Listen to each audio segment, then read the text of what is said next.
So, hello everyone. Assalamu alaikum. This is Marwa Nofal. I'm the CEO for Mental Health Research Network of Egypt. And we are very happy to continue our educational activities and lectures. Last month, we started a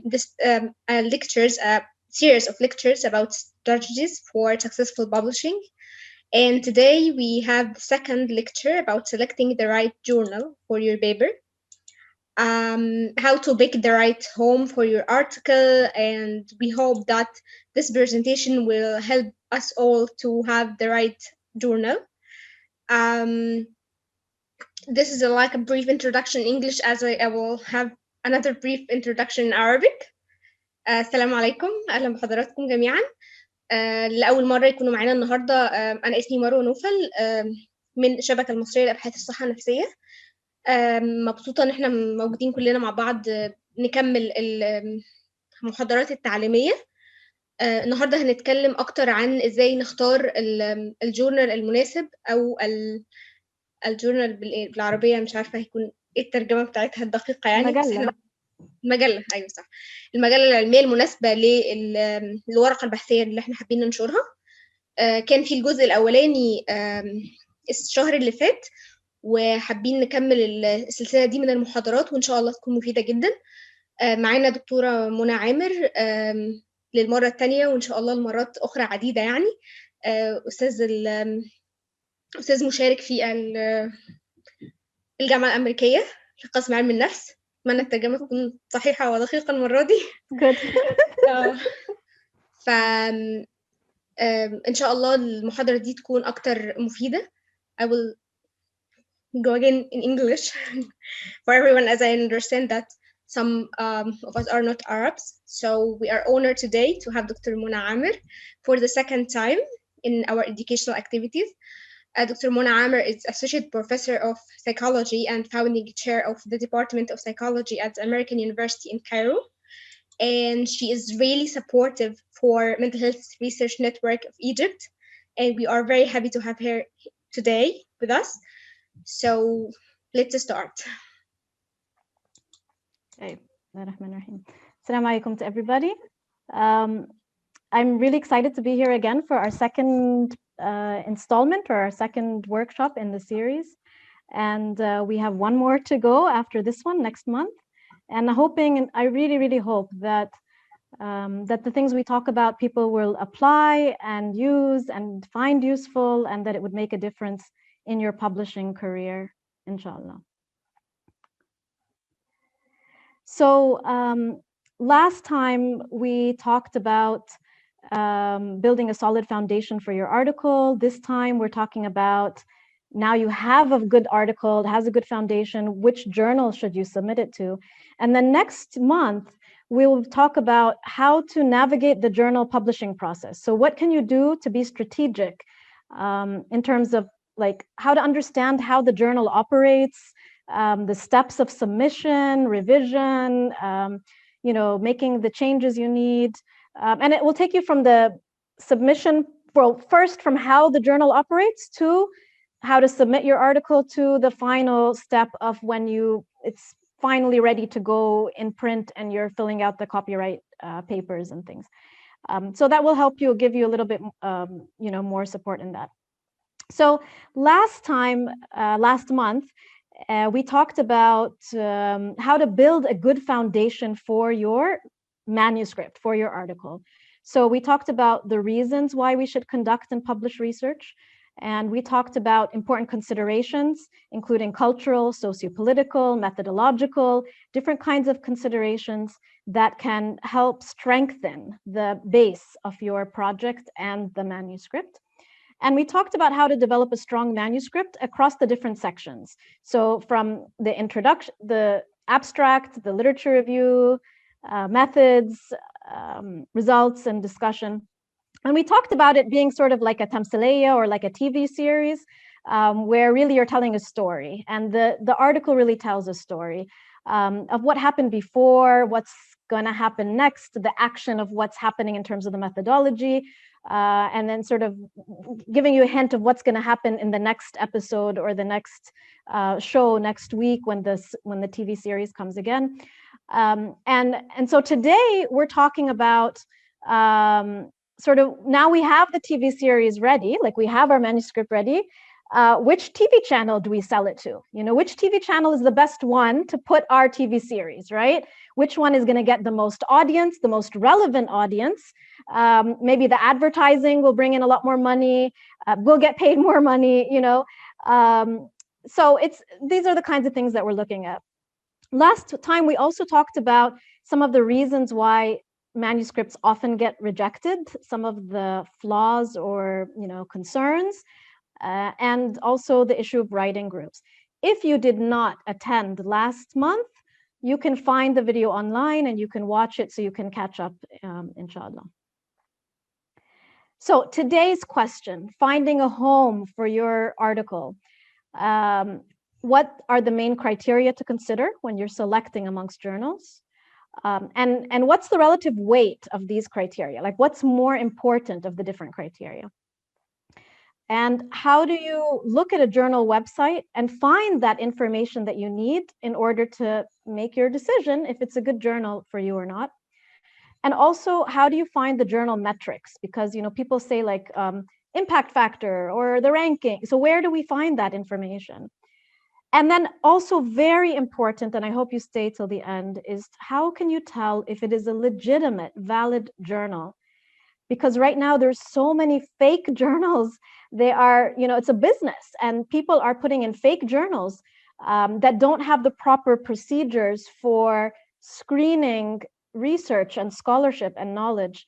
And they're called predatory journals. They're predatory because they, you know, are, they are taking advantage of people. So we try to figure out, how can I know if this journal is predatory or not? Because they're getting smarter and smarter at trying to pretend that they're a legitimate journal. So it's harder for us to tell. So those are the things we're going to talk about today. Just as an orientation, that you know sort of the perspective that I'm coming from as I'm talking. I'm not talking primarily as a writer or as a scholar, but as somebody who has established a journal myself, co-founded with a group of colleagues, a journal at Taylor and Francis. And this is a traditional journal, and then we migrated it to an online access journal. So I've seen both kinds of journals. I've served as an editor-chief on editorial boards, as well as guest editor for thematic issues. And I've also done peer reviews for about 70 ad hoc, 70 ad hoc peer reviews for about 30 different journals. So I've, you know, across different fields, medicine, psychiatry, sociology, psychology. And so I hope, you know, that's where I've gotten a lot of the ideas that I will talk to you about today. And then, of course, I've done my own scholarship, mentoring people, and evaluation, because this is the part where, you know, where you put your journal, which journal you put your article makes a difference if you're going up for promotion, for example, in university. So I've been on those committees evaluating that. And then I've also been on the ethics board, the IRB board at our university.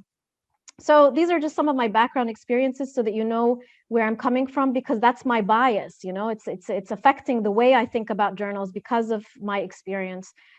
Somebody with a different experience may have different interpretations, okay? All right, so the first question we should ask is, when should I select the journal for my article? Of course, you have a whole process of working on your paper. You have the idea for the project, you do the literature review, you develop the measures or the tools, the materials, you collect the data, you analyze the data, and then you start writing the results in a draft, and then you go through draft after draft until you have a final version that is ready to submit. So at what point in this process should we pick the journal that we're planning to submit to? And I think we have a poll so we can see people's opinions on that.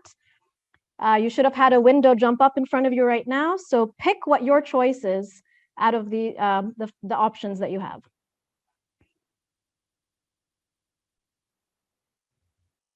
All right, we have 18 responses so far out of 54 people. Everybody answer, please. You should have a window in front of you open that's asking you when is the best time to select the journal you will submit your article to, and you have several choices to choose from.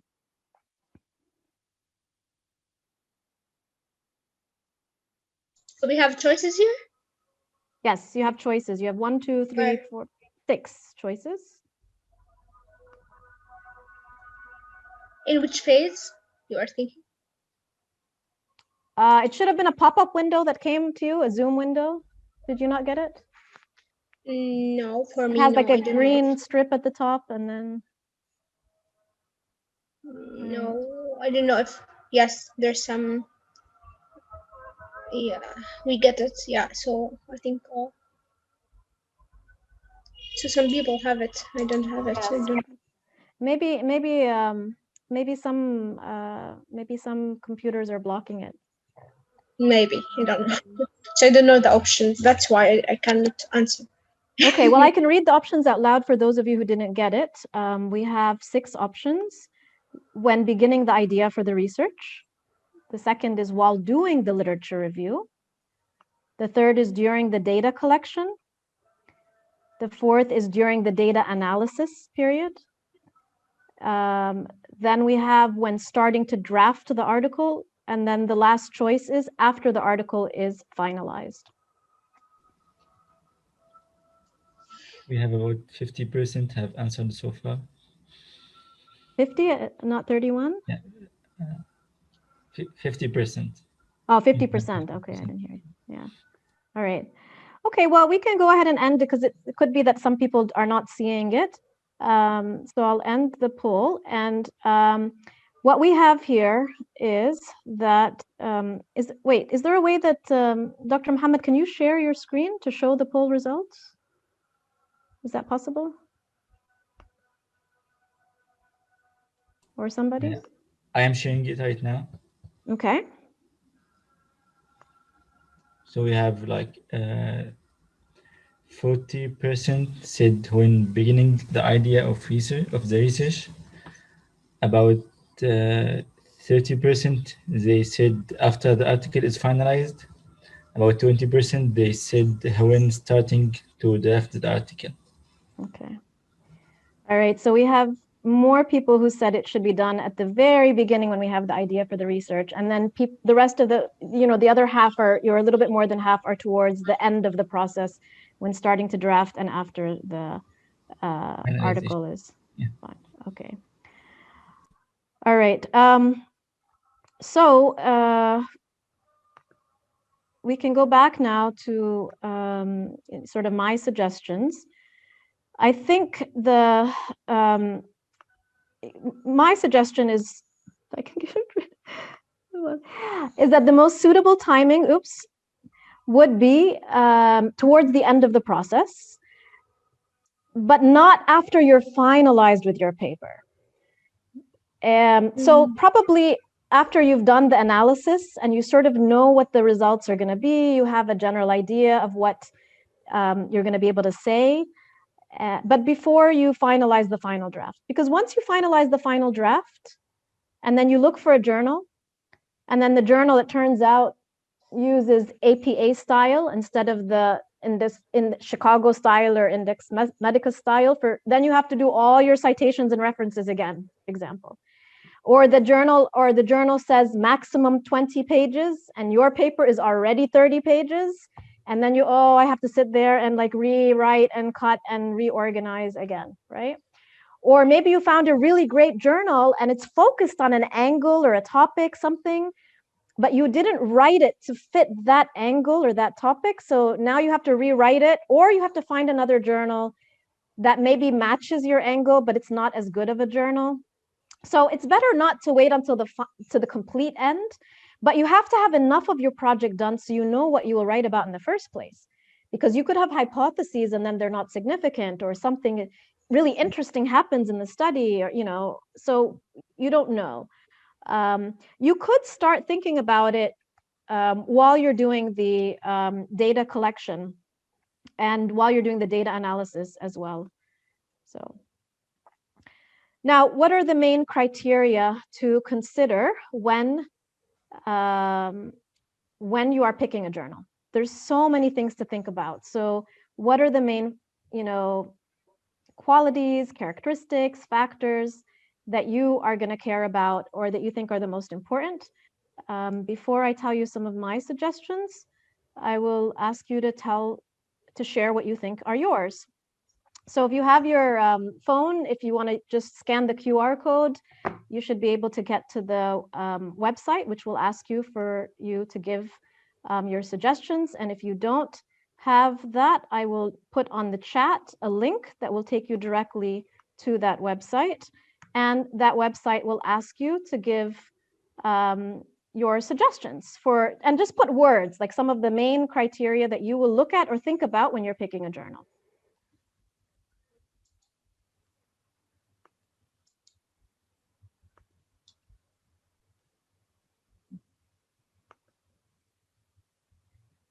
All right. Okay, so let's take a look and see what people came up with.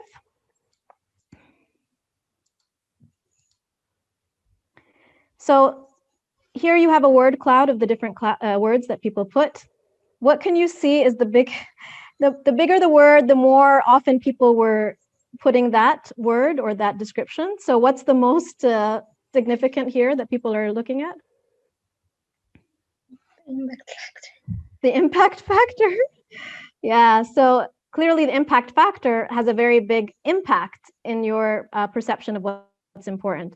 And it has become that way in recent years. Maybe, 10, 15, 20 years ago, it wasn't that much.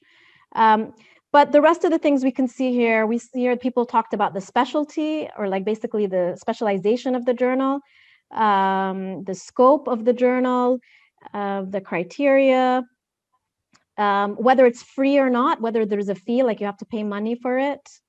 Let's see, what else do we have here? The country, citations, the focus, so which country the journal is focused on, like Egypt or international, the rankings, reputation. We also have the publisher itself. So things related to reputation of the publisher. Also, somebody put here the chance to be accepted, which is probably a good thing to think about because you want to be able to get your paper accepted. And other things related to credibility and things like that. So, I mean, I think you've collected most of the ideas. We're going to now talk about each of these criteria one by one, and then we will then come back to how do you find journals? How do you find the journal? So that'll get at the question that was asked right now in the chat by Dr. Fatma, who is asking, how do I know the most famous journals in my specialization? So we will look at that later, inshallah, today. So the criteria that we'll talk about are the relevance to your paper or your study, the topic or discipline or specialty. I like that word specialty. Maybe it's a nicer way to say this, actually. The impact factor, the ranking, which also relates to that. Both impact and ranking are types of metrics, journal metrics. Then we have the reach of the journal, who reads it, who sees it, specifications, which are the guidelines or the criteria of the journal, your chances of getting accepted, and also the speed of getting accepted, because some of us, we need to publish quick. And then also the issue of special issues. And this wasn't mentioned by anybody, a couple of moments ago, but I think it's something very strategic that you should know about and think about, because it could help you get published in some things. So we'll go through these one by one. So the relevance of the journal to your paper. How do you know that that journal is going to care about your paper? How do you know that that journal editor is going to say, oh, this matches what I want to publish in the journal that I'm editing, for example? So we can't really guess by the title of the journal or the name. The best thing to do is to read the scope or the aims of the journal, or about this journal. So you read the description about the journal. You could also see, has the journal published similar studies before? So you can search the website of the journal and look for the keywords that are in your study and see, are there other studies that are similar? I think if you're publishing from Egypt, there's another consideration, which is, of course, that not all journals care about or want to publish things that are done outside of the sort of dominant areas like the United States or Canada, etc. We talked about that last session, but there is an inherent discrimination that underlies the publishing process. I'm just saying this out here. I'm not going to pretend it doesn't exist. It does exist, you know.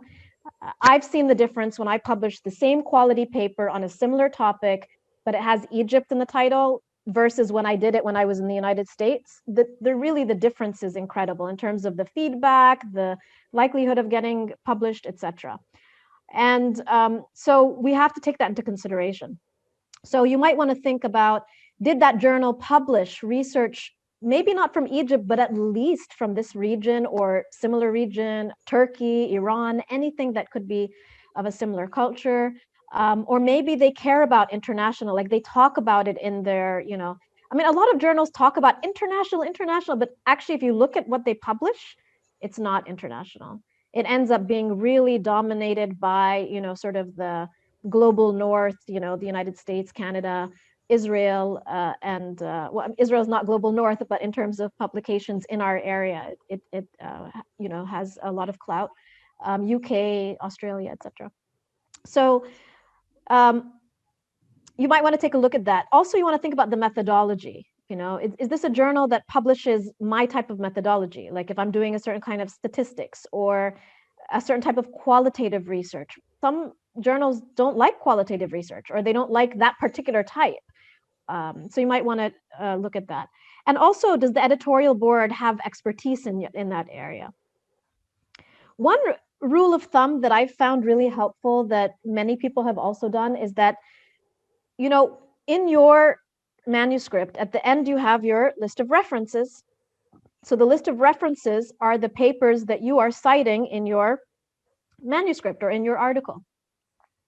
If you just glance through your reference list, you might notice a certain journal that is used, you know, that's written more often, or that, you know, or 2 or 3 journals that are cited more often. So then you kind of get an idea that, okay, well, you know, that journal might be a good place because the people that I cited, because they're relevant to my research, are publishing there. So, so maybe the journal might publish it. So relevance is one important. You know, sometimes people submit papers to a journal and it doesn't even go through the review because the journal editor looks at the paper and says, we don't publish this stuff, or this is not relevant to our theme or our journal. And sometimes it's just a matter of like the definition, like the journal focuses on children and your study is of people, you know, older adolescents, you know, 17, 18-year-old. And maybe the journal, you think of it as children, because in Egypt, everybody's a children or child until even if they're to age of 40 or 50, right? in terms of contrast with their parents, right? So you think of them as children, but, you know, the journal doesn't. They have a different, you know, kind of demarcation of the type of population they're looking at. So you need to think about the relevance of your paper to that journal's scope. Related to that is the issue of the discipline or the specialization or the topic, because most of the work that we do is interdisciplinary, or it has many different topic areas or different connections. And then the question is, which type of journal should I submit it to? So for example, let's say you did a research study about the knowledge and attitudes and trends of teletherapy, so psychotherapy done online in Egypt during the pandemic. So it's something that kind of like maybe a descriptive study of what's been going on over the past few months as people are converting from in-person therapy to online therapy.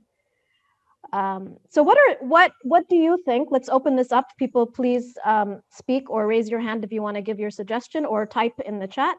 What are the different disciplines or topic areas, like journal of XXX, that you might want to submit this paper to? You have to write in the chat. Well, you can raise your hand and speak so that we can have more voices, not just me talking today. That would be nice. That would be ideal. Or you can put in the chat.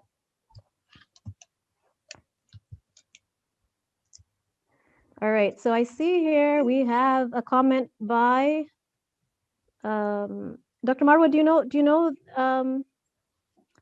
this Dr. Assam Gaber? Is that right?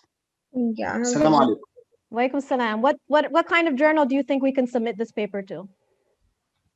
Different kinds of journals. First, journals considering psychiatry in general, Okay. journals considering teletherapy or telepsychiatry, journals in Egypt, journals considering the changes during pandemics. I think all these can be fit for such a study. Thank you. Thank you. I think I think you've answered on behalf of all of us by giving us a lot of different ideas. And that's what we really need to think about, is like the different ideas that we can have. Now, will there be a journal focused on telepsychiatry or telehealth? Maybe not. We have to check because it's a relatively new field. Maybe there is no journal on that topic. We don't know. Will there be a journal focused on the pandemic, COVID-19? Definitely not. There's no journal out there on that topic. But there could be journals about infectious diseases or viruses or pandemics. So public health, you know. So those journals are taking in a lot of the research related to COVID-19. So we can take a look at, and so we have some other suggestions here: mental health, digital health, health innovation. So you might not find a journal related to, you know, telehealth in particular, although there might be, but there might be a journal more broader on innovations in health as well. So these are fantastic ideas. I think some of the ideas you already said: general psychiatry. You might want to think about cultural and mental health. A psychotherapy journal might be useful. You remember, in our part of the world, or at least in Egypt, psychiatrists really dominate psychotherapy, but in other countries, that's not the case. Like in the United States, psychotherapy is really much dominated by clinical psychology, counseling psychology, social work, clinical nursing, you know, so there's many fields that do psychotherapy. It's not necessarily psychiatry. So a journal focused on psychotherapy in general might be useful. There could be journals focused on technology. If that's the angle you're taking, is like, you know, what are the attitudes of these psychotherapists? Do they understand security, confidentiality, etc.? The platforms that are being used, what kind of internet security? So it could be under that. Or it could even be something more broader, related to sort of economics, or like the systems of care, you know, how healthcare systems are changing from, you know, in-person to online, and how that affects economics, you know, finances, you know, structures, etc. So that could be relevant. We also have some more suggestions here on epidemiology, epidemiological health, community health, public health, and I really like the health innovations one, because I think this is, you know, if it has the word innovations in the title of the journal and you get your paper in it, then I think that will give you an extra plus if you're going up for promotion, right? Because of the title. But these are the different areas. So, you know, which of these areas do you think is probably going to be the quickest to publish? Anybody want to suggest? Anyone want to suggest which one is the quickest to publish of the different topic areas we talked about? Or the slowest? Dr. Marwood, do you want to give a suggestion? There is a comment about cybersecurity, and I do think about technology and cybersecurity also. Like, it will be quite different for them to have such a topic in their journal. Okay. Now, a journal of cybersecurity, or a journal on like cyber tech, you know, like internet technology, may be quicker to publish. Why? because they're probably not going to require the long literature review that we put, right? Yeah. And they're probably not going to have the same level, and they probably, the field is moving really quickly. So the journals are probably trying to stay quick in terms of, getting their stuff out there as quick as possible. So that could be it. General psychiatry also, if it's a journal that publishes a lot, and it's, and of course these general journals, they want hot topics. And this topic relates to COVID-19, so they may want to publish it quickly, put it through a fast track because of the topic area. Journals that relate maybe more to culture, psychotherapy, counseling, psychology might take longer. Those fields are really intensive in the way they, and if it's anthropology, then, wait much longer for that, right, to be published. So you need to think about that, but which one is going to be more relevant for you, for your promotion? Well, it depends on what your field is. I mean, if you are a psychiatrist, then you probably want to publish in a psychiatry related journal, because that's what the people reviewing your promotion will know about. They'll be more familiar with it. They'll be able to rank it.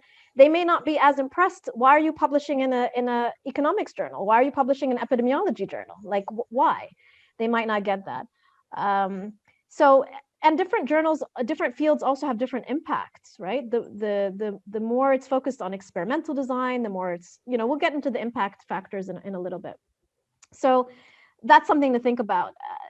So it's not just, they're not equal. The topics are not equal. You have to think about what's the most strategic specialization for you to fit, It might not be psychiatry, it might be psychotherapy, it might be clinical psychology, because clinical psychology hits those, therapy types of issues and maybe a little bit quicker in publishing those kinds of things. So I don't know, you're going to have to, look at that and see what might work. Here's another example. Let's say you did a study about disrupted sleep, so sleep problems amongst primary school age children. So primary school meaning grades 1 to 4 or 5 or 6, depending on your country, during the COVID-19 pandemic. So are children facing more, sleep problems during that time? So what are the topic areas that we can, what specializations might publish this? And maybe it might be faster if you can type in the chat some suggestions, please, and I will say them out loud as quick as I can.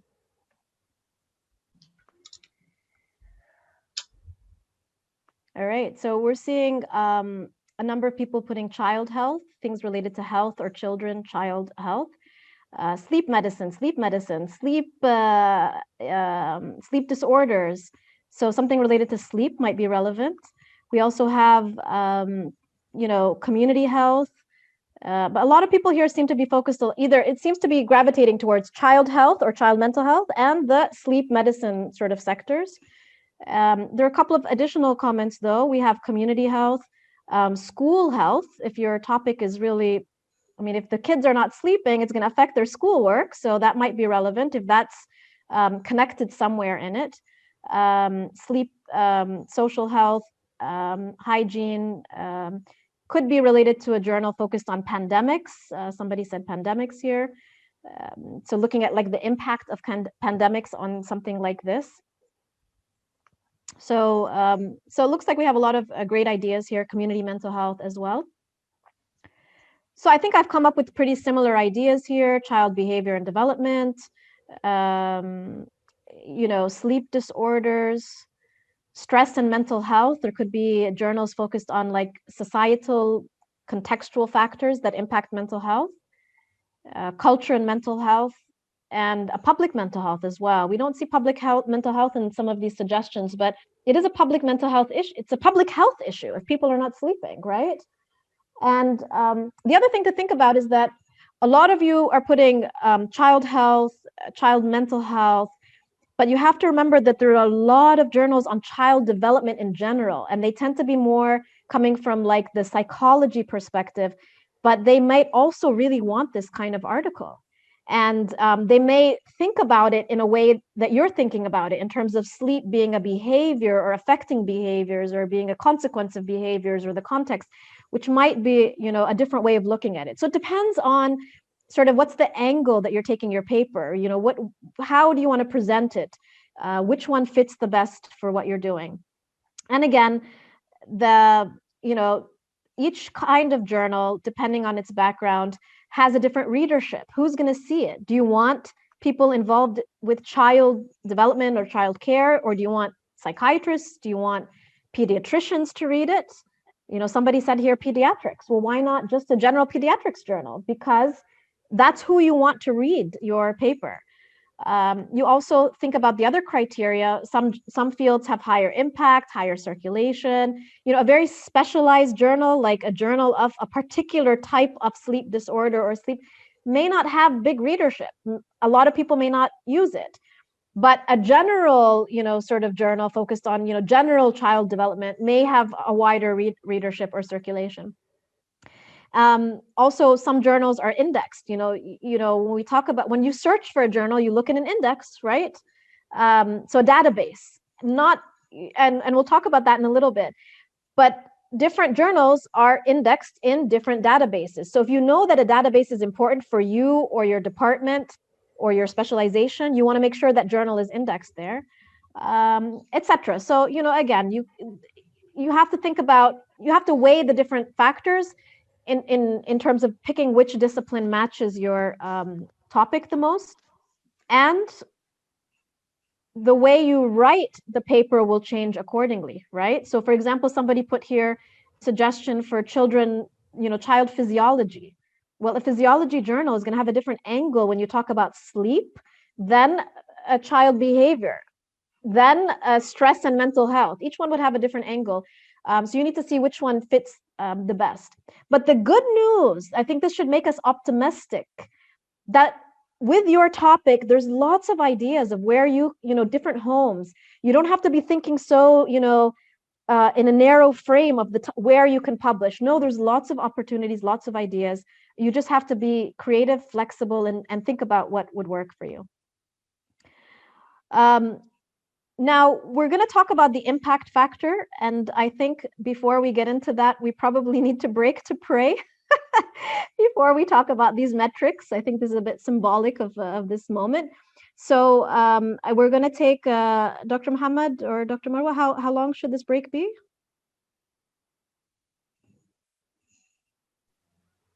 We can take 10 minutes. Okay, so there's a 10-minute break. We'll be back at 6:55 Egypt time, 6:55 Egypt time, to come back. So just because otherwise the prayer is going to be lost, and so the organizers said that this is, try to build that in. So we'll pause the recording. We'll pause our thinking while we pray, and then, or whatever you need to do, take a break, eat something, etc., and then come back at 6:55, inshallah. Yeah. Okay, great. Okay, so welcome back. So now we're talking about some of the criteria we're using, which relates to journal metrics. So there's lots of metrics that have been developed nowadays to assess the prestige, the strength, the impact, of the journal. The most commonly used in university settings, I know lots of you are faculty or professor staff at universities, has to do with the impact factor and the journal ranking. So I'll talk about those two, but a lot of different companies and websites have come up with their own ways of measuring numerically the importance or the impact of that particular journal. So the journal impact factor, if we talk about it as in the traditional sense, was originally developed. The idea behind developing a journal impact factor was developed originally for libraries. The idea was that the library would know which journal to subscribe to if it had a bigger impact. And when we talk about impact, we're not talking about the impact of your research. We're not talking about that, like, you did an intervention that helped 500 people with depression, that's an impact. Or you did a research that changed something in society, that's an impact. It's not really looking at that. It's really looking at the extent to which other people are taking your papers and citing it. So So the impact factor is looking at the journal as a whole and looking at to see like what's the frequency that papers that are published in that journal are cited. So if the journal publishes 4 times a year and each edition or each issue has 10 articles, and then 5 years later from all of that only 1 or 2 are cited, then the journal doesn't have much impact. People are not reading it, people are not using it, people don't find it valuable, at least when we talk about researchers or other scholars. But if your journal, you have a paper that's published, you've published 10 articles this month, and within 2 months or 3 months, people are already citing those articles, then you have a huge impact, right? So the journal citation reports is probably the most well-known database of impact factors, and it basically looks at the ratio between citations and recent citable items published. So it's basically dividing the number of current year citations to the source items published in the previous 2 years. So this year, in the year 2020, for example, looking at the articles that were published in the previous 2 years that are now cited in this year. So if you're in a field or a journal that people are quickly citing, then this year we'll have a lot of citations from the articles you published in the past 2 years. So what leads journals to have higher citations, to have higher impact factors? Well, we can know that like medical journals, more experimental journals, more scientific journals tend to have higher impact. They tend to have bigger communities, bigger professional communities and they tend to have bigger communities of people who are doing research scholarship. So there's more people studying these kinds of things, so there are more people will cite what you study, right? And also those types of journals tend to not have very long literature reviews or very long history.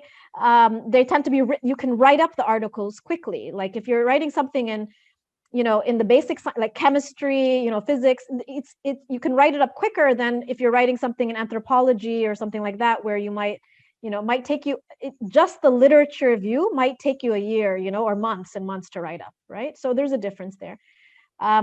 Obviously, if the journal has more issues per year, then it has more things published. So if it's more, it's published more often, then people are going to have more chance to cite it and see it.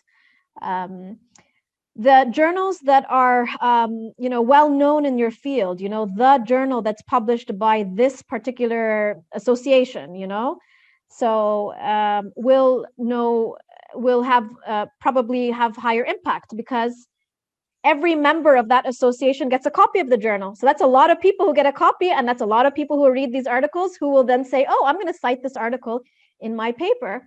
And they don't have to be the official journals of your association. It could be well-known journals. Like if we talk about sleep medicine, there's probably 1 or 2 well-known journals related to sleep medicine, that historically have gotten a lot of attention.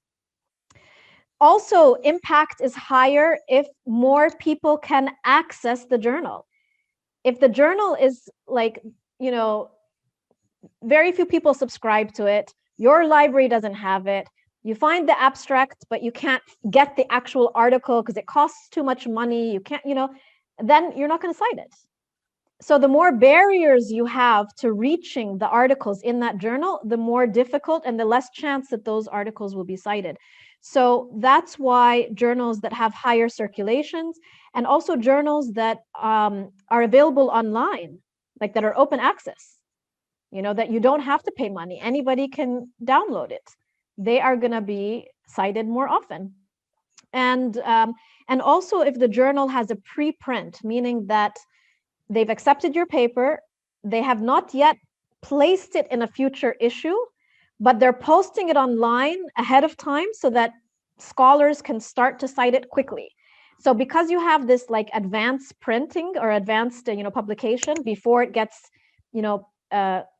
allocated to a particular issue and paginated, then that will give you higher chance of impact. And also journals that focus on like reviews, systematic reviews, the leading position papers in the field. Those journals have really high impact because if you have the article that summarizes the role of video games in mental health, or then people are going to cite that one article on video games and mental health, because it's a review. If the whole journal has review, look, we all use reviews for our papers, right? Whenever you're doing a research paper, you're looking for that review paper, whether it's a meta-analysis or a systematic review, narrative review, whatever type of review it is, we're trying to get it for our paper. So they're cited often. So those are the journals that also have higher impact, which of course most of us are not going to be, publishing. You're probably publishing an empirical paper in a journal that's not a review. So here are some examples to show you what I mean. So these are the flagship or the official journal of the American Medical Association, the American Psychiatric Association, American Psychological Association, and the American Anthropological Association. You can see that JAMA is the oldest. It's the most, distinguished in terms of history. It has a very big circulation. 277,000 people that's the circulation of people who are subscribed to it, who actually get it regularly. That doesn't mean everybody else like you and me who could actually access it whenever we want through our libraries or whatever. They have 48 issues per year, 48. Look how fast they're publishing. So because they're publishing so much, their stuff is going to be cited quickly. There's a lot of stuff there to be cited in the first place, so it's going to have a higher impact. The impact factor is 51.3, which is, really, really incredible. And then we have the American Psychiatric Association's journal, also has a, pretty decent history. The circulation is much smaller. American Psychiatric Association is a small association. They have about 40,000 members, but they do publish every month. They have a lot of different types of articles, case studies and empirical, so lots of different things that people would be willing to cite. The articles are short, 6 pages, and the impact factor is really high because you can get things done there. It's published quickly and people want to cite it. Now, the American Psychological Association is much bigger. It's a much more powerful organization. The American Psychological Association has, ranged from like 140,000 or 120,000. So you're talking about a much bigger association than psychiatry. However, and their circulation is higher, 75,000.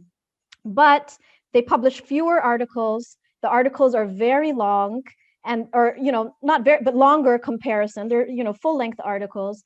And so within the field of psychology, it has a very high impact factor of 5, but definitely it's going to be less than a journal that publishes more frequently, shorter articles, on topics that, people will use right away, etc.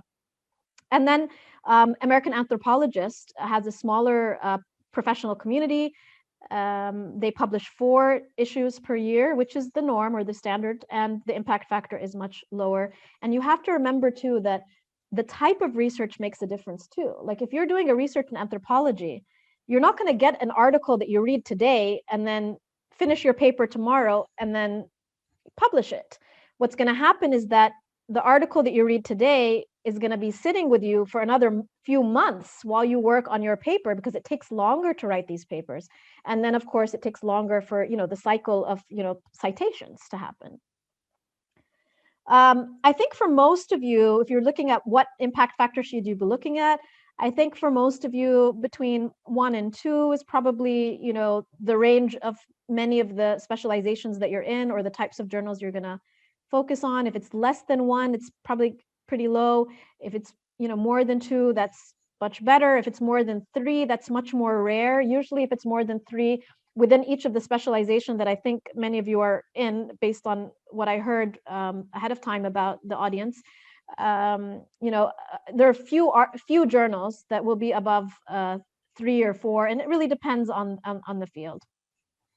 But I mean, so this, don't take this as a ruler, or this is just a general idea. And you have to look within your particular field, like social psychology and psychology, the journals generally have impact factors above 3 and 4. It's a very competitive field. They publish quickly. that's social psychology. But cultural psychology, no. Cultural psychology, if you're looking at like an impact factor of 1 of, would be fine. And I put here on the slides, and the slides will be shared after this presentation, so you'll all have a copy of it. The highest impact psychology journals in the world, so that you can kind of get a general idea. And you can see actually from the highest impact, you'll see like, what does it say? Annual review, the bulletin, trends, annual review. They tend to be review articles that capture the status of that area of, inquiry, in the field.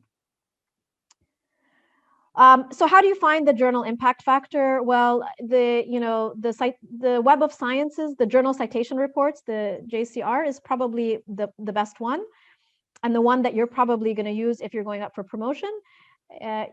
Your library hopefully has a subscription, or somebody in your university knows how to access it, something like that. Or you can look at the website itself. The website itself, usually, if it's a legitimate journal, they will put the JCR, impact factor somewhere on that website. So you can take it from there. Although the journal websites sometimes are outdated. So they might have the impact factor from the previous year, not this year. And then, I mean, the previous year, because this year's, like right now, we're still the last year's impact factor. And so you have to be careful. Some journals, they're not cited. Not all journals are cited. They're not all indexed in the journal citation reports. That doesn't mean that it's a bad journal. It just isn't, it's just not indexed.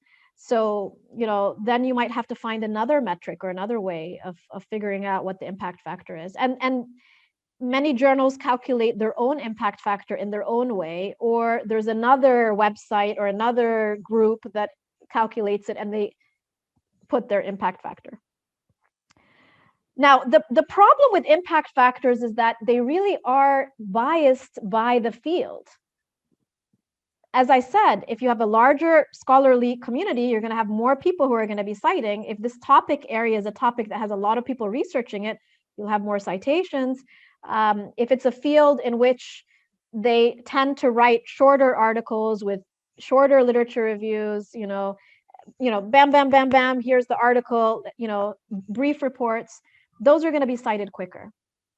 So there is an inherent injustice in applying impact factors, especially in academic settings. Because if I'm a particular type of professional and somebody else is in the department next to me in the same university, we are going to have different rulers, upon which our journals fall. So you're comparing apples to oranges. And this is very, very unfair. And I think that if you have the opportunity to advocate against the use of impact factors in your universities, or at least to argue why they are faulty or flawed within the sort of culture of promotion, I think you should take advantage of that and really advocate for that, because they really should not be used as the main sort of standard upon which we are deciding whether the journal is a good journal. There are a lot of politics behind it. There's money behind it. There's a lot of things behind that. And it will discriminate against those of you who are doing work that is more cultural or more, relevant to Egypt, things that, might have an impact in terms of its actual impact on the ground with the work that you're doing may not have the same impact in the journal that it's published in. And that is not fair. And so that's why I think all of you really need to take a stand in your universities or wherever you're working, if they are counting impact factors, I'm not saying throw it out completely, okay? I mean, you could look within your particular discipline, the different impact, but you have to take it with a grain of salt. You can't just apply it, mechanically, and then you have people in another department, the engineering people say, oh, the impact, and then the engineering people look at the people in, medicine, the medicine people are looking at people in the other field. And, it doesn't work, like you really have to really think about it carefully, the way you're using it. And if you have some leadership in your university in terms of decision making, I hope you can influence that. Now, because impact factors are like apples and oranges in terms of the specialization, the type of journals, etc., another sort of metric that has become more and more popular is the issue of journal rankings. And the idea behind journal rankings is that the journals are divided into quartiles, into, 4 levels, depending on how much of an impact it has or how prestigious it is in terms of it's still based on things like citation, frequency and other things like that. But the thing about the journal ranking is it's ranking within the same topic area. So that kind of helps to eliminate the bias across the disciplines. And the same journal is ranked in more than one topic area. And the one that has the highest ranking is the one that's reported. Okay, so if you look here, for example, Social Science and Medicine, which is a journal it's a really good journal that many of you might want to publish in, because it does take into consideration the cultural context and things like that. This one is a Q1, so it's at it's the top ranking. Under what? Under the field of health or health/social science. Counseling and Values. Counseling and Values is a journal that talks about the values, whether it's religious or non-religious, that you incorporate in psychotherapy or counseling. That's a much smaller field, probably has a smaller circulation, probably doesn't have as, much impact in terms of the scholarship. However, it's ranked Q1, not under counseling, because under counseling, it would probably be Q4. It would probably be very low compared to other counseling journals.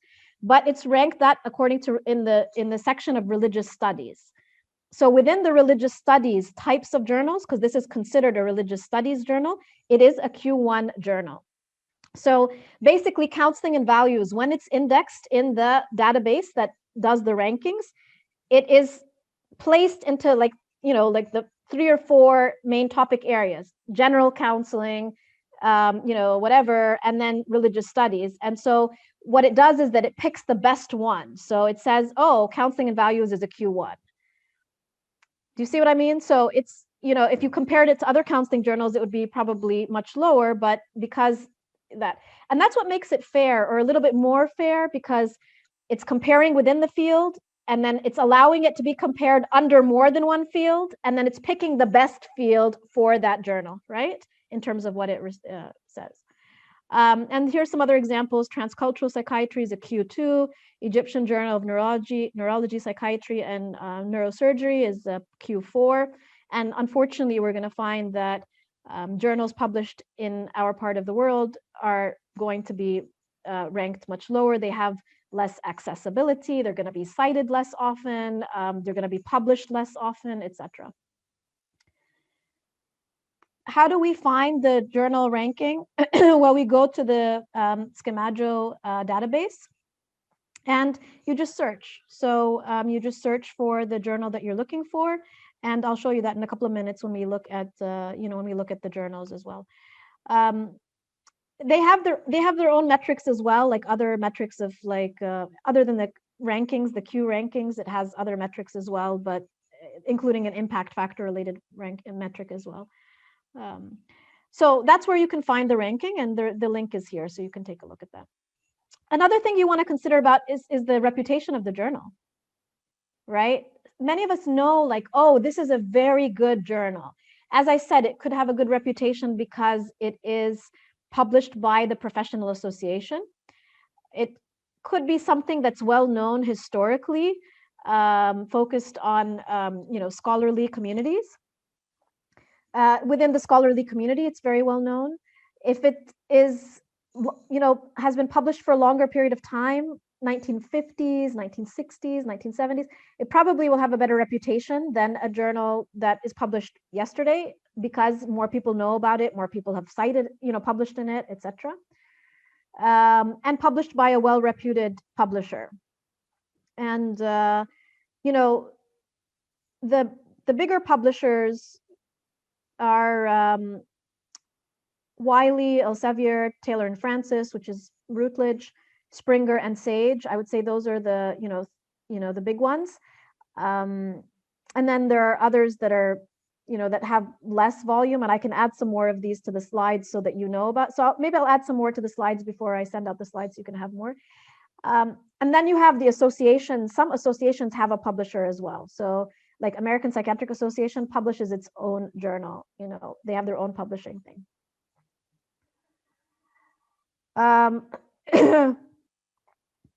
So those are some of the ways to look at it. Now you can, the journal rankings and the reputation, you will know within your field. So if you have a, very close-knit field, I think there's a comment here on the chat about journal and the specialist on mental health nursing. So there are journals related to mental health nursing or, things like that. I'm not sure where the comment came, in what context. So if, Dr. Wafat, if you want to add a little bit more, I can try to answer your question, because I only just saw the comment right now. So we look at reputation. We also look at accessibility and reach. Is the journal indexed, abstracted?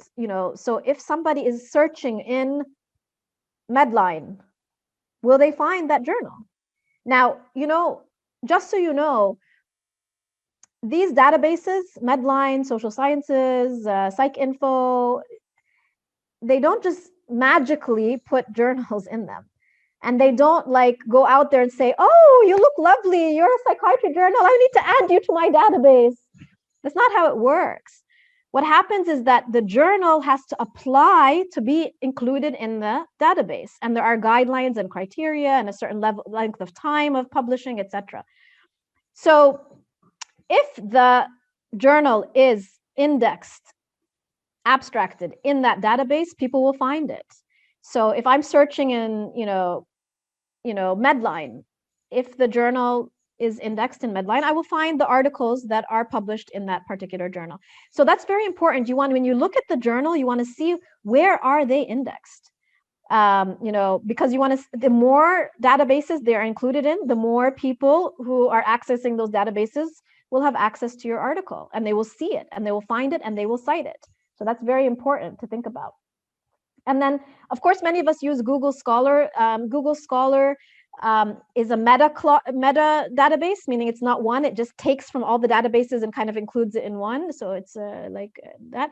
However, there are some publishers and that have like an embargo or a time embargo in Google Scholar, where they won't allow their articles to be shown in Google Scholar until there's like a certain time period. So Google Scholar is not always updated with everything from all publishers, although I think now the majority, it seems to be that way. You might also, like, if think about in terms of accessibility or reach, you might take a look at your library. Does your library subscribe to that journal?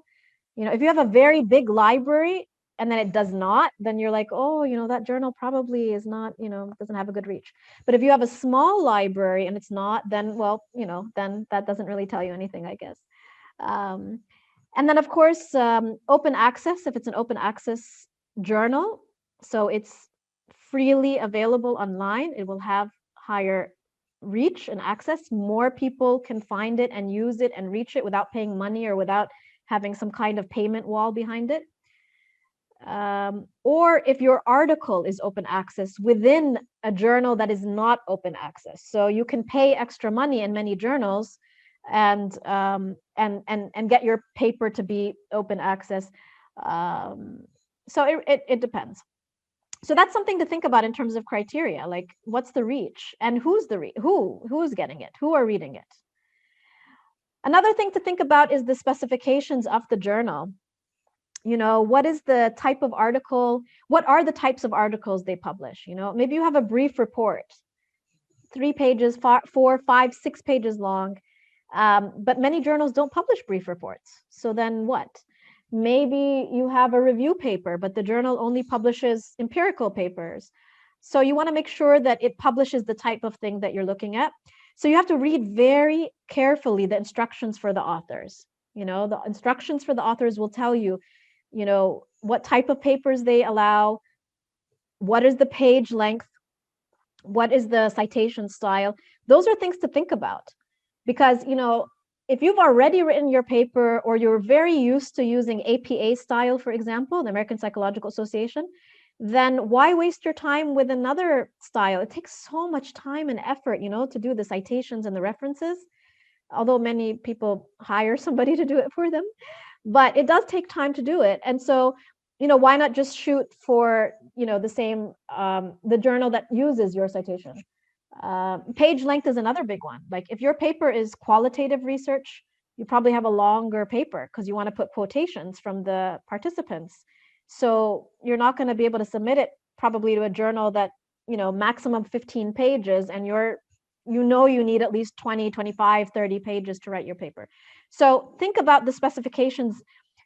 Honestly, personally, this is the first thing that I look at when I make my decision for the journal, because I have to be strategic with my time, my availability. I don't have, I'm not going to sit here revising, reviewing. I already have, my paper in general. I want it to go straight. I don't want to spend too much time revising, shortening, lengthening, etc. So this is one of the first things I look at when I pick a journal, which many of you maybe didn't think about, but it is very important. The other thing to think about is the chance of acceptance, right? Because, more competitive journals have lower chance of acceptance. But if you have all the time in the world and you think you have a really good paper and you think that it's worth it, why not shoot for something more competitive and, wait to see if it gets accepted? And then, a lot of people, they say, okay, try, shooting for something more competitive. And then if it doesn't get in, go to a less competitive journal. In general, chances of acceptance are higher if there's obviously a lower acceptance rate if they publish that on the website, if you can see that. Lower impact factors, lower rankings. If they publish, more issues per year, then they need more content. And because they need more content, they may accept lower quality papers in order to fill the issues. And believe me, as a journal editor in the past, it is so stressful. We want to fill the issues. We have a contract with the publishers. So, if you're in if a journal editor has like 12 issues per year, that's a lot of stuff they need to fill. So they're going to have a higher chance of acceptance. So, a journal that publishes twice a year probably will not have the same level of acceptance. Newer journals, of course, because the newer journals are not well known. They're still looking. They're trying to build a reputation, so they will accept more papers. And then, as I said, open access. Related to the issue of chance of acceptance is the speed of acceptance and publication. So it will be published quicker or accepted quicker and published quicker if there's more issues per year, of course, because then they'll again want to fill it and they publish it really quickly. If the peer review is fast, some journals you sit there and you're like 1 month, 2 months, 3 months, and you're waiting and you're waiting and you still don't get the review, right? You might want to check with people who have published before in the journals to see like how fast are they, to get a general sense of that so that you don't waste your time with a journal that just takes too long. If they don't already publish on their website the speed of peer review. And then again, of course, if the journal has, they preprints, they publish your article before it's even assigned to an issue, then that would be great, because then you don't even have to wait. Like you can go up for promotion next, in 3 months from now. Your paper has not been published in a journal issue yet. That'll be next year, but it's already there. It looks like a paper. It has a title. It's formatted. It has a DOI number. So that's perfect. So I think that's be strategic, is to find that, and that means that your paper is out quicker, which means people will find it quicker, which means they will cite it quicker, etc. So. And you have to be realistic. You want to think about, do I have time in my career to, go through the process of targeting a higher status journal, or a journal that takes longer to review? Do I need a higher status journal for my promotion or for the field that I'm in? If I don't need it, then, then it's not as important. If you have the time and if you need it, then the rule of thumb is shoot high. Why not? But realistic high, like your paper is relevant to the theme, it's the same methodology they publish, it's related to things they published before, et cetera, et cetera. So it matches what they're looking for. And then if it's not published, you take the reviews and you revise your paper to make it even better, and then submit it to the next journal on your list. Okay, so that would be the suggestion. Now, another thing I wanted to talk about is the issue of special issues. These are thematic issues. Like the entire issue of the journal is focused on, you know, COVID-19 and mental health. So we now have a paper about sleep disorders. Does it relate to mental health? Yes, that could relate to mental health. Does it relate to COVID-19? Yes, it does. So we're going to shoot to have our paper on sleep disruption during COVID-19 put in the special issue of COVID-19 and mental health. Even though it's not about sleep disorders, even though it's not about psychiatry, even though it's not about, you know, it's about COVID-19 and mental health. Why do we want to do that? First of all, the special issues or the thematic issues, they typically move quickly, right? They say, you know, by this date, give us your abstract. This date will tell you if you're considered. By this date, give us your paper. And they want to be quicker. Oftentimes, they're like hot topics or important topics. The guest editors, the editors who have been invited by the journal to do that issue, they need to do the issue. It will be very embarrassing for them if it doesn't happen. If they don't get enough articles, that's going to be really embarrassing, and you know, for their career and for the journal. And the journal has already decided, like they've already allocated an issue, like they're going to publish. It's already in the pipeline. It will be a crisis for the journal, potentially, depending on how much the journal depends on this. It may be a crisis to not have that special issue. So they want to fill it. So what you're going to find is that the guest editors usually are going to give more feedback. They're going to be a little bit more flexible. They tend to offer more mentorship, even though the peer review process is the same. I'm not saying the quality is any different, or, you know, that, you know, it's not, but they may put in a little bit more effort in that. Now, these are generalizations, of course. That's not always the case. That's not always applicable to all journals and all special issues. But in my experience, having edited journal special issues and, you know, and been an editor for journals that publish special issues, and have published in special issues, this is what I've seen or what I've noticed. And then, of course, the papers are more easily found and cited, you know, because if you have an entire issue looking at, you know, COVID-19 and mental health, anybody looking at something related to COVID-19 and mental health will find that issue, and they will cite many of the articles from that issue. So thematic issues tend to be cited more. And you know that if you've ever cited an article that was put in a thematic issue, you may notice that you'll find the next article that was published right after it in the same journal, and the next one and the next one, because they're all published, you know, they're in a row, like they're in the same table of contents. And you may find one which gets you to the next, and you end up citing 3 of them, right? So I'm sure many of you have been through that experience. Now, how do you know there's a special issue? Well, you have to be connected to your professional network. So usually they're sent as announcements on like listservs or discussion lists.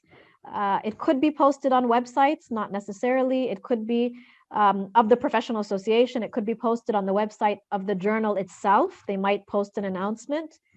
But most of the time, it's through networks, professional networks. So, and that's another reason why we really need to have membership in professional associations so that we know what's going on, so that we can get on the email lists, so that we can get these announcements. But that's basically, you know, the best way to find them. All right, so how do you find journals in general? We're talking as if the journals are like here, like you're, it's in the supermarket, you go and you have them there, you know, or you have them in your, in your closet at home, like just pick out a journal, or let's decide between. How do you find the journals? Where, you have your paper, you're working on it. How do you find, and you don't know the journals available in the area? What would you do? So maybe we can share some ideas on the chat of what would you do to find potential journals for your topic area.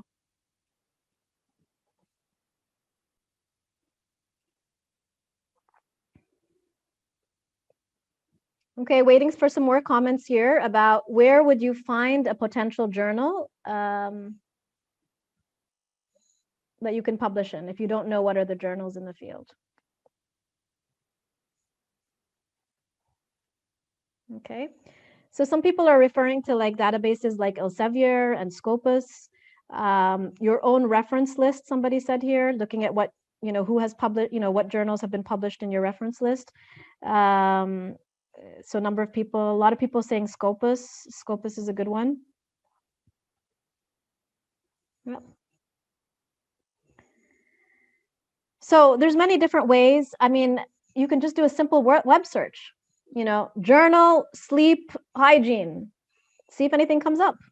And you might find 3 or 4 journals related to sleep, journal of sleep, So you could just do a general web search. It doesn't, cost you anything. And that way you're broadening your search of the journals. You're not limiting it to journals that are in particular databases or by, particular publishers. Web of Science journal finder is an option that somebody suggested here as well. But not all journals are in the Web of Science. But it is a broader one than, for example, looking at Sage publications. So simple web search, databases of that have journals.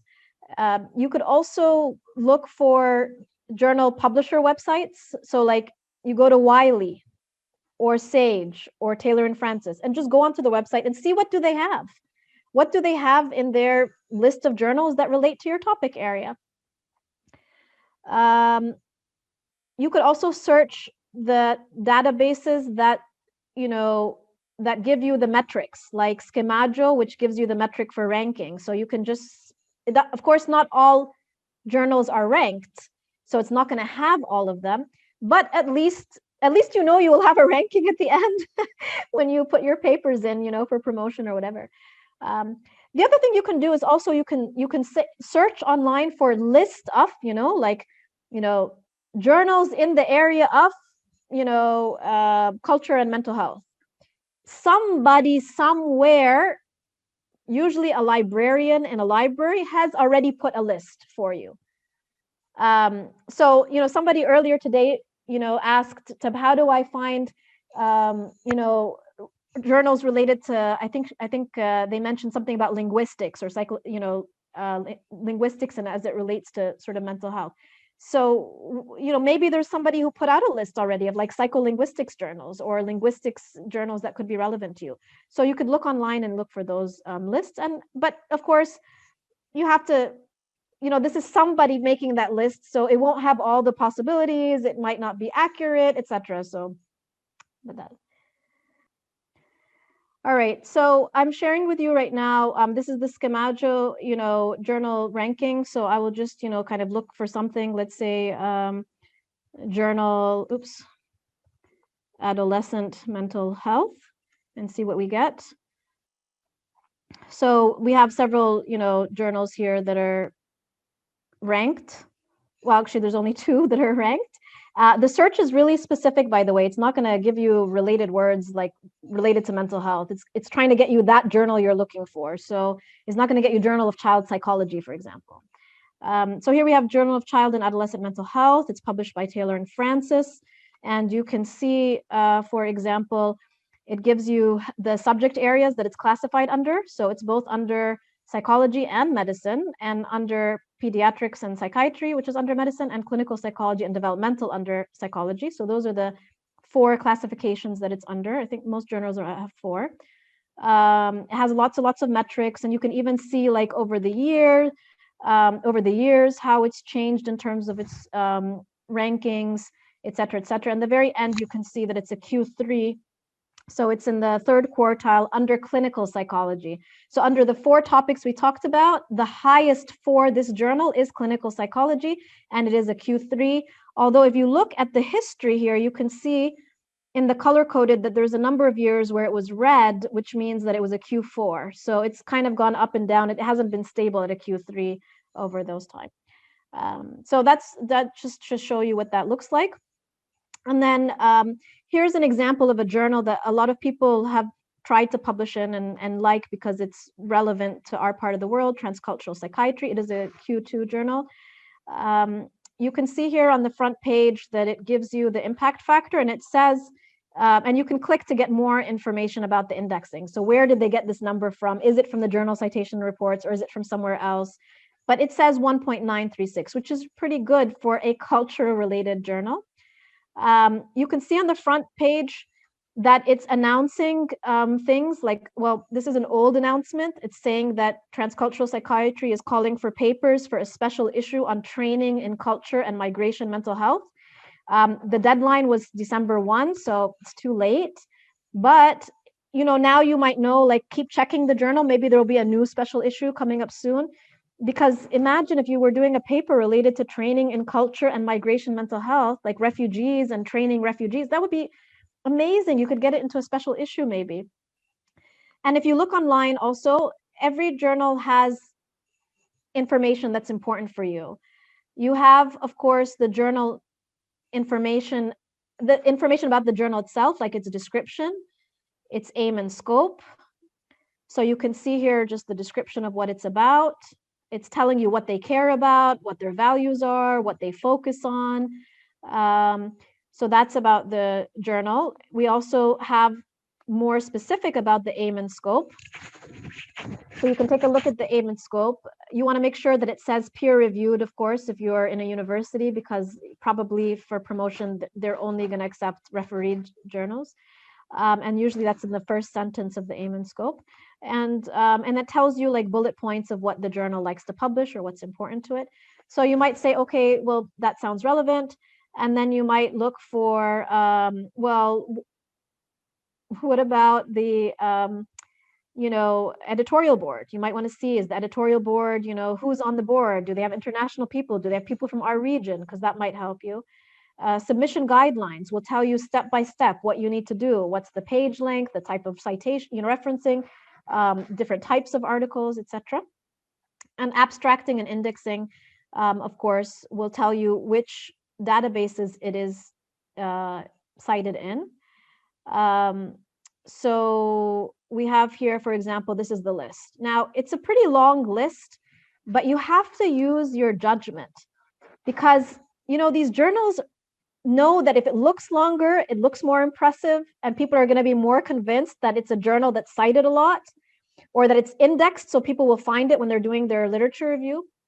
So you have to look very carefully to see, are these different databases or are they the same thing but just different versions of it or like different subversions of it? So, you know, social citation index and social citation index expanded. Okay, well, you know, if it's in one, it's probably in the other. However, you can see here that this journal is indexed in PsycInfo, so the psychologists will see it. You will also see that it's cited in Medline, so health professionals, medical professionals will see it, right? You will see that it is indexed in anthropological literature, social sciences. So you can see that so many very different fields are including this journal in their database because the journal is interdisciplinary, which means that many more people of many different backgrounds may find your article and may cite it. So that makes it strategic compared to a journal that's indexed only in the medical databases, let's say, for example, right? So that's just something to think about. So those are the kinds of things that you could look at for, you know, just to navigate the website, to try to look for the information that we've been talking about in terms of the reputation and the prestige and the history. When was it established? You can find on the journal website. It'll tell you when it was established, the impact factor, etc. So you can find that. And then you look for 𝓜𝓸𝓷𝓪 to look for the rankings, because that's probably not going to be on that website. So those are just some, you know, just some hints. And the journals, they may be organized differently online, but at the end of the day, they will have all of those pieces of information, and that's where you can find it. Any comments or questions about the websites for journals or how to navigate them? Okay. I think it needs more practice. It needs more practice. Every time, yeah. To kind of look through them and see and pick which one you want. To understand more about them. All right. By the way, are we still ending at 8 o'clock, or are we ending 10 minutes late because of the break? Just want to gauge my time here. Yeah, we can end with 10 minutes with the break. 10 minutes later, so we'll still follow the same content? Okay, all right. So then I'll keep the same content. All right, so then the next question is, how do I weigh the relative importance of all of these different criteria. I mean, we've been talking for a lot of different criteria here. What's more important? You know, what should I care about the most? So some of you may know what's important because your colleagues have told you. They've said, ignore everything, focus on the impact factor, and that's it, right? And then, of course, now because we're talking about this, you're going to say, no, I don't agree, and I'm going to fight this issue in the impact factor. But, you know, they might tell you what is important based on your, you know, the criteria for wherever you're working. So you need to think about that. If you're relatively junior in your career, like you're just starting to do research, maybe you're not going to be targeting a very prestigious research, unless your research is innovative and new and different. It's really, you know, good methodology, you know, then why not target a higher journal? If you're going up for promotion, you need to think about what do the evaluation committees in your university care about when they're doing the promotion? Do they care about the rankings? Do they care about impact factor? Do they want to see you publish in certain types of journals, or do they care about the publisher? Like when they do the evaluation, they write, you know, Dr. So-and-so published in a Elsevier journal or Wiley journal, you know, like they care about the publisher's name. Do they care about the prestige? You know, whatever. You need to know what they care about if you're going up for promotion. And the other thing to think about is that we're often in tension in this part of the world between wanting to serve and support and care for our communities and wanting to get promoted or whatever our universities say is important. If you did research in Egypt and it's relevant to Egyptians and it can have an impact on further interventions in Egypt, you would want people in Egypt to see it and have access to it. But if you publish it in a journal that is an Egyptian journal, it may have lower ranking and lower citations and lower reach, and maybe in the stage of career you're in, you don't want to sacrifice that because you really want to, you know, do that. And it becomes really problematic that people are thinking that if I publish locally, this is a sacrifice. It's very sad that people have to think that way because of the way the institutions in these parts of the world are set up, where it advantages and prioritizes and privileges the vehicles of information that are established and disseminated by Western companies. So we're coming back again to the issue of colonialism that we talked about last time. It comes up again and again. There's the colonialism and the issue of like politics. There's politics involved. So, you know, I think it's something to think about, you know, because you have to care about your own like future and your career and, you know, making sure that you're cited and, you know, increasing your own metrics, your own personal research metrics, which we might talk about next month, inshallah.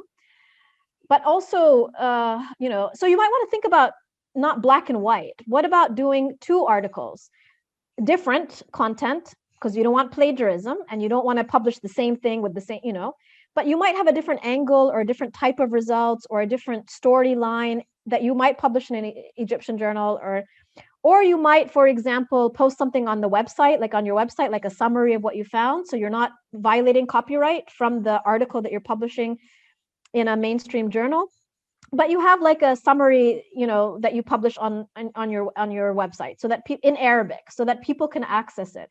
Whatever you can do, but I do think it's something important to think about. You know, and you know, if you're not in a university, you're not going up for promotion, maybe you have more flexibility. Maybe you can then publish where you think people, you know, will reach regardless of the issue of impact, prestige, or whatever, you know. So think about that.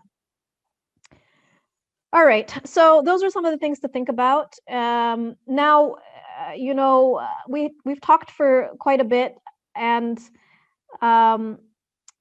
we still have our topic about predatory journals, which we're going to talk about in the last 10 minutes of our session today.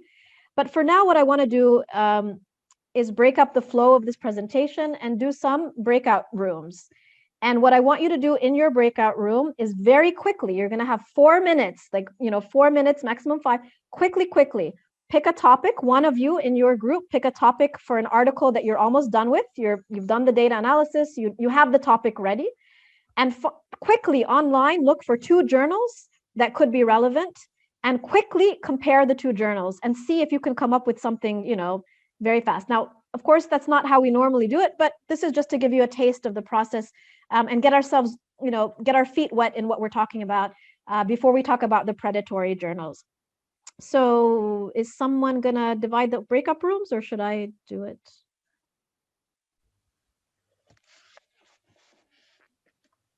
Okay, is everybody back now, or are we still waiting for people to come?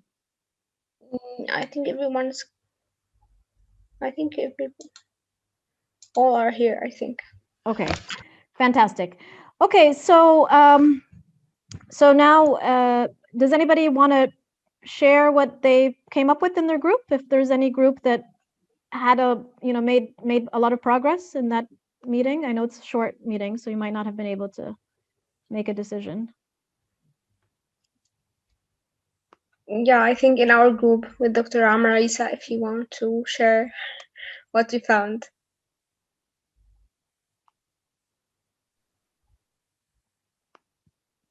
Is Dr. Amer able to speak, or is he not? I can check.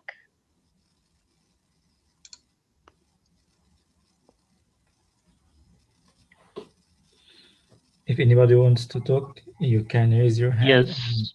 Yeah, this is Okay. Dr. Amer. Okay, great. Dr. Amer, please let us know what you happened in your breakout room. We It sounds like chose a topic. Yes, we choose a topic as childhood trauma, and we choose 2 journal.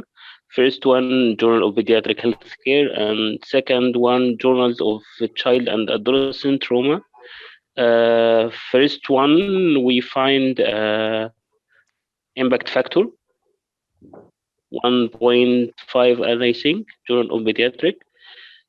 And second one, we can find Journal of Child and Adolescent Trauma. We can find impact factor in the main page. But this journal is related to Springer, but I think it may be more famous. So it's published by a good journal, but a good publisher, but maybe it doesn't have an impact factor yet. Maybe it's new, or it's not as big, or, you know, not a lot of journals don't have impact factors listed. Yeah. Yeah, Or maybe it's hidden somewhere. You have time to find it. Yeah. Okay. Yeah, we tried to find it, but we didn't. Okay. So go ahead. Okay. Good.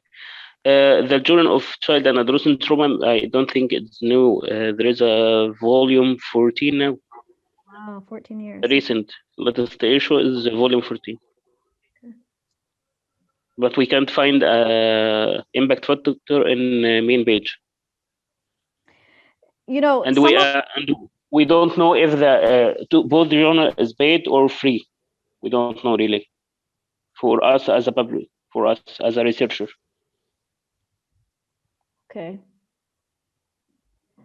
So, in my experience, if you're targeting the well-known journal publishers, there's no payment. I mean, there are a couple of legitimate publishers that do ask for payment, like the +1, for example. But I think in our fields, the medical, nursing, social work, psychology, it's very rare for there to be fees for legitimate journals. Usually you'll find them for the not legitimate journals, the predatory or the spam journals. I could be wrong, but I mean, I know different fields are different, but you know, unless it's a journal that's published by an association and they really need the money, like they don't have the capacity to publish and they need the money. But I think you're not going to find a lot of fees. So I would be very skeptical if there's a fee for the author to submit a paper or to publish a paper. And I would question that in the fields that are represented in our call today, because there are other fields where that's, you know, more common. Yeah, thank you. And then in terms of the impact factor, sometimes it's in the website, but it's hidden, or it's like the navigation of the website is difficult, or you might have to find it somewhere else, or there is none. You know, the journal just doesn't have an impact factor, which is fine. So so that group actually made a lot of progress. They found journal, they picked a topic, found a journal, looked at the impact factor, looked at, the history, they looked at how many volumes. But it takes longer than that, of course, you really, my advice for you is to make a table with the main criteria you're looking for that's important for you, like long page length, because your paper is very long, APA style, because you've already written that way, you don't want to write it another way, the impact, the ranking, because the ranking is really important where you are, the international focus, whatever, whatever is important for you based on your situation and your background, and then pick the 3 or 4 journals you're looking for, and then put the data in your table so that you can just look at it, and then you can more easily decide, which journal overall is the best quality, or, is the best fit. And then if you can't decide, maybe go with the higher ranking one, or the more competitive one, the more prestigious one. And then, because if you don't get accepted, you can go into the next one. And the good thing about making a table is that the table is there for you. So if you don't publish, that time in that particular journal, and you need to go to another journal, you don't have to go through this process again. You already know what's your next line of where you're going to submit next, and that will make you go quicker, which will help you publish quicker or sooner, inshallah. So that would be my suggestion, because there's a lot of information that you want to get. Now, when you're doing the table, you may have some blanks where the information is not available. Like we just heard from Dr. Amer that there was no impact factor and he couldn't find it. And we can see a similar question by 𝓜𝓸𝓷𝓪 on the chat. She's saying, like, if I search for a journal in 𝓜𝓶𝓮𝓻 and I don't find it, what does that mean? It just means that it wasn't indexed in 𝓜𝓶𝓮𝓻, like none of these databases have every journal in the whole world. So when you're doing your table, you're going to have some blanks where there's missing information, where you cannot find an impact factor, you can't find a ranking because it's not ranked or indexed in 𝓜𝓶𝓻, you can't find the page length because they didn't put it. You're pretty sure it's peer reviewed, but it doesn't say peer reviewed on the website, and you want to make sure because you have to publish in a peer reviewed journal. So sometimes you won't have all the information you need, but in general, when you make your table, you can try to figure out, what to do. Now, the last thing we need to talk about is a question that also came up on the chat, which was the question of by 𝓜𝓸𝓷𝓪 saying, how can we avoid, what if the website is fake? What if the journal is a fake, right? There are lots and lots of fake journals, what we call predatory journals, and they have websites, they look legitimate, they even put impact factors, they put numbers, they put a lot of stuff to make themselves look legitimate. And you have to be very careful to avoid them, because it's bad for your reputation. They're not legitimate journals. It's going to be bad for your reputation and the institution that you're a member of. If you work for your employer, whatever your employer is, whether it's a nonprofit association or a university or whatever, you have to be careful. So what are predatory journals? They are fake journals. They're not real. They are real in that they exist. There is a journal, but they're not real in terms of being a true vehicle for processing knowledge and ensuring that scholarly work that has merit, that has scientific rigor, that has value is published. And they've been developed as a way to get money. They're really a way to get money. And they really, they really are banking on 2 things. One is that professors really need to publish, and in our part of the global South, so our part of the world and other parts of the world that are similar, they have to publish in international journals, or there's a pressure to publish, right? And the other thing that they're depending on is ego. That researchers have an ego, and they think that if they tap into both of those things, they can, get money off of that. So these journals, usually they're published in China, India, and other countries, but they pretend on their website. They have addresses in the United States. They look like they're coming from the US. They accept pretty much all of the publications, and they look like they're legitimate. It says peer review. You do submit it. It does go through review. You get back the reviews, and but the quality is bad, the rigor is bad, the peer review is very quick, and you know, and if you look at the publisher, they have like 50 journals, you know, American, international, whatever, American, it's, you know, of all these topics that started suddenly. You know, a journal, like a good publisher doesn't start so many journals so suddenly, but they all started the same year, or, you know, things like that. And they, some of them, they even organize conferences even. So it's really, now there have been a lot of like scandals related to these predatory journals, and you can read about this. I've given you some examples. When you take the PowerPoint, you can read some about it later. In one, you know, a journal that was an article that was totally faked, and it wrote about Star Wars, or it looked like a biological article, but it included reference to Star Wars, which is a movie series or film series. And 4 journals accepted it for publication. They didn't even, you know, and 3 of them finally published it. And they went through a revision process. And the editor didn't even notice that was a joke. It was a total joke. But at the end, it was, and the author, the fake author of this fake article, was invited to serve on the editorial board.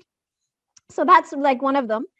Another one that was really popular in 2005, you know, so they were really annoyed, and so this couple of scholars were very annoyed about getting all these spam invitations.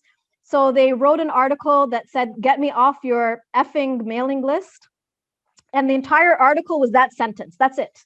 Pages and pages of that sentence, and figures and diagrams with that sentence. That was the entire article. And so they sent it onto a listserv, like a discussion list, as a joke, you know? And a member of that listserv forwarded it to a journal and submitted it to the journal. So it was submitted, and the journal accepted it. And the journal accepted it as excellent. And they said, "Very good, excellent. Now please give us the $150, right?" And it was, you know, so this is like, this is really, really absurd. But that's how, you know, that's how absurd the, you know, the predatory scene is. So you have to be careful. Now, how do you know that it's predatory? I mean, one thing is if you're getting an email, if you're getting an invitation, you know, "Dear so-and-so, you are so respected and wonderful in the field. We need your article. Please submit it to this journal. And if you don't want to submit it to this journal, you can submit it to this journal, this journal, this journal, this journal. We have 50 journals that match you. Any one of them, just submit to it, right?" But this is getting at the issue of ego, because you're like, "Oh my God, I'm so famous now. They're emailing me to ask me to put my paper in the journal." But the fact is that journals do not usually invite people to submit articles. It's not that usual. Now, they are starting a little bit more now. And thematic issues, special issues, where they're looking for experts in that topic, may invite people. But for the most part, you're not, you know, like for the majority of us, for the most part, we're not, you know, the journals are not going to target us. So that's a sign that it's probably predatory. And again, there's the other signs that I've already talked about. They have lots and lots of journals under this publisher. The publisher is not well known. They ask you to pay fees to submit your manuscript or to publish after it's accepted. They advertise a rapid timeline, you know, 2 minutes, you know, we'll send it, you know, we'll get you a response right away. And then there's other signs as well, so that are a little bit more sophisticated, that might take you more time and effort to figure out, because it really necessitates you understanding sort of how websites are structured, where the metrics come from, because they try to, you know, look more and more like a true journal, you know, to fool us, and they're becoming better and better at that. But you can skip all of that and go straight to the lists. There are lists that, you know, websites that are having lists of the publishers that are predatory and the journals under those publishers that are predatory. It started with Jeffrey Beall's list, and he was working for a library. He made this list and he kept adding to it. And then unfortunately, because he was harassed so much and he was, you know, he stopped doing the list. And now, but there's another list now that's an updated version of it called predatoryjournals.com. And the people, you know, behind it are a little bit more masked so they can protect themselves. And, you know, that's one way to find it. So you can just see if that publisher or that journal is on the list. or look up websites to see the history of this journal. Has there been a scandal behind it? What's the history, etc. So that's it for today. Hoping that it was useful for you.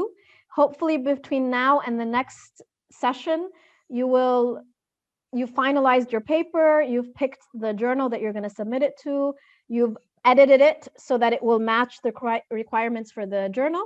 And we're going to start that next time. We'll talk about how can you be successful in that process of navigating your relationship with that journal or more than one journal until you get your paper published, inshallah. Thank you so much for joining me today and looking forward to seeing you next month.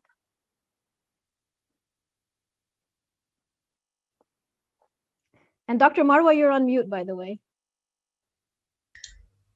Okay, thank you so much, Dr. Mona.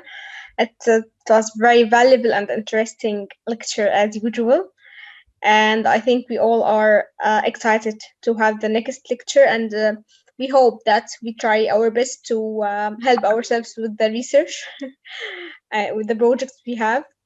I really learned a lot in this lecture, and I hope all have learned a lot from the lecture. So thank you so much. I think if there's any questions, because we are we don't have much time, they can send. We don't have time, but I think you can at least answer the question about where they can get a copy of the PowerPoint and the video. Yeah, they can send an email to @gmail.com. We have a page on Facebook. I think Dr. Muhammad already put it here. Yeah. Yes. They can have the presentation. The lecture will be on YouTube and even on our page on Facebook. They can follow the page, and we will even give the link to the page so they can reach through Facebook, through YouTube, or even by email. And thank you so much. Thank you very much for everyone who are here attending such a lecture, and we hope that it will help us in our progression in our career, inshallah. Inshallah. And so thank you so much, Dr. Mona. Yeah, we bought the evaluation form. Yeah, I have put it in right now. So yeah, there's a form. This is evaluation form for the lecture, and it will be very beneficial for us for development for the next lecture, inshallah. And I think it's very important for you, Dr. Mona, to have more insights about what's happening during the lecture. Thank you. So yeah, so if anyone wants to send an email, please send to Mehrn email, mhrn.egypt@gmail.com. So thank you so much and have a good night. Good night, everybody. Bye. Assalamu alaikum.